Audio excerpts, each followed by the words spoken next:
So I know in one of my recent videos of maybe a week or two ago, I showed off my briefcase, my 1942 United States Marine Corps pilot's briefcase messenger bag thing made in Chicago, Illinois.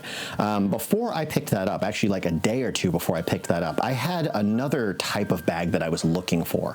So that briefcase is my daily bag and my overnight bag for the most part. If I need to go on a one-night trip where I fly out one day, I do some work, I spend the night in a hotel, I fly home the next day, or if I'm just going into the office or something like that, that's my everyday bag. It carries my laptop, my tablet, a change of clothing, my favorite pen, a notebook, you know, headphones, charger, whatever I need. It fits in that bag pretty easily, and it's really nice to carry. I love that bag.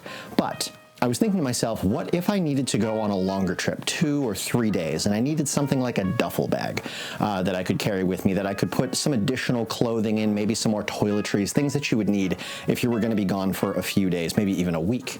And I didn't just want a regular duffel bag again. I wanted something that kind of fits the style of the clothing that I've chosen to fill my wardrobe with. And at the same time, I wanted something that was a little unique. If you look out there, you can find some really nice, like traditional leather duffel bags, or even some vintage or antique leather duffel bags, but they're very expensive because it's a larger bag, it's a lot of leather, very heavy duty, and so you're either going to spend a lot of money or it's going to be in really bad shape. And I wanted to find something that had a unique feel to it but was still from the era, and maybe something that kind of fit the fact that I'm often traveling for work, right? I am something like a modern high-tech repairman, and so I liked sort of the idea of maybe finding an old tool bag, one that was in good shape, a heavy-duty, old-school canvas and leather and metal hardware tool bag that I could clean up and use as a duffel bag for like a 3-day, 4-day, week-long trip travel duffel. And I went on Facebook Marketplace, my new favorite place to find vintage and antique stuff so far. Haven't had as much luck with Craigslist or eBay. Don't really love eBay either because I like going to get the thing from the person so you can really get your hands on it before you buy it, and you can't do that with eBay.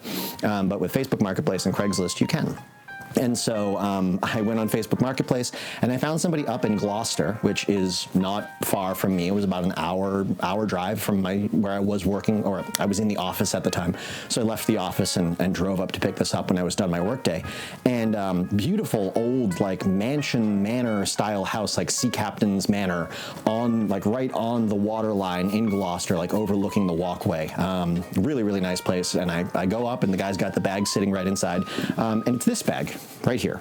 I don't remember the exact date on this, but this is something like a 1930s or 1940s tool bag. It has a stamp on it that says Lineman's Tool Bag, Salisbury Quality, which is still a company that exists. You can still get this style of tool bag from the company Salisbury Quality, which nowadays there's something like $300 or $400, I want to say. This is a really heavy-duty bag. You can see on the bottom there, hopefully you can see if my camera's doing its job, it's a very thick leather bottom with metal feet, sort of like, what's the word, riveted right into it. It's got these really thick leather handles on the top that really don't have much flex to them, not because they're dried out or aged, but because it's super heavy-duty leather. It's like folded over and stitched, probably 1/8-inch leather. It's really thick, and it's bradded or riveted right onto the frame there. It's got these 2 buckle straps, one on either side, which are fully functional. Again, very thick leather. I would guess that's probably 1/8-inch or 1/4-inch leather. It's very thick. Both buckles still attached, fully functional, so I can close it up when I do have clothes or whatever inside. You can see it's in not rough shape, like no holes in the canvas anywhere. In fact, the only thing that's in any way sort of like damaged or worn out is this little piece of piping right here, which is not a big deal at all. It's really not functional. It's more just to cover the seam or the stitching. But it's got all these heavy-duty sort of like rivets across the top holding it together. I'm saying rivets. I don't know if that's the correct term, but like metal pin that punches through the frame. And you can see, if you look at the top here, that hard sort of shape to it, that's actually a piece of metal bar that holds the top together. So if I open it up, you can see that metal framing on the inside. That's not just like a thick piece of leather or cork or wood or anything like that. That's a metal frame. And then the inside, you can see it's actually very large. You could easily fit a few days, easily a week's worth of clothing in this. I I don't know the exact dimensions of the bag, but it is big. It's something like, if I remember the dimensions correctly, it's something like 22 inches across and 18 or 20 inches down. And then I forget the exact volume of it, but you can see how big that opening is. It's a big bag.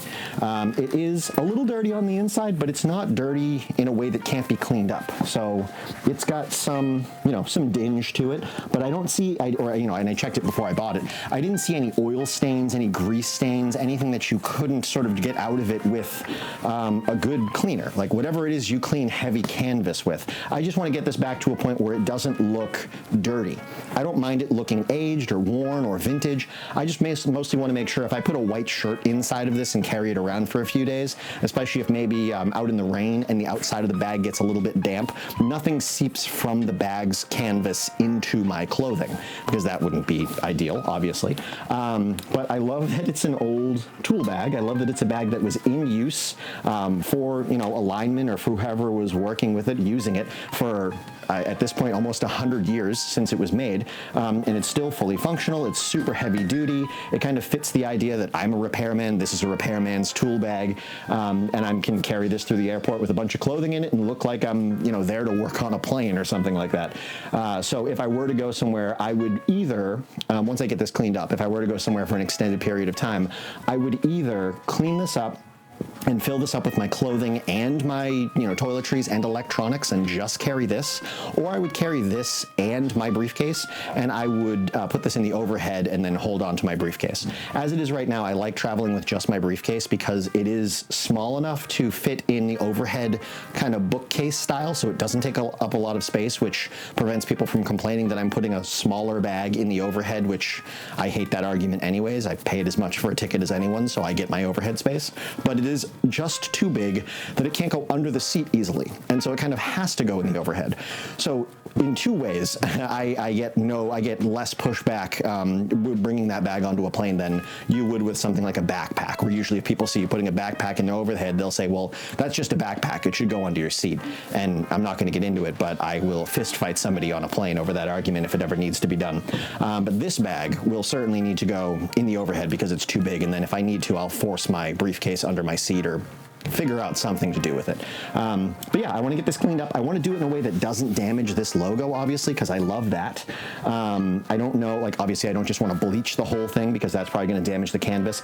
I saw online that you can use a powdered oxide, like bleach oxide cleaner, something like an OxyClean, and just not soak it, but spray it down and rub that into all of the non-leather components, and that would take care of a lot of the dinge on it and on the inside. So I'm going to give that a try. I just want to do a bit more research before I dive into that. But yeah, this was a really cool find. I think I paid the guy like 80 bucks or 70 bucks for it. Was really happy to get this and definitely can't wait to get it cleaned up and use it. I don't know how often I'm going to use it because I don't go on long trips that often, but I wanted something cool for when I do. And I feel like this is both fitting in the style and aesthetic of how I dress, and also a fun nod to the fact that I repair things for a living. This is a tool bag and I'm a repairman, and this is a repairman's tool bag. So yeah, wanted to show this off. Hope you guys have enjoyed. Hope you guys have been enjoying these videos so far, and I will see you in the next one.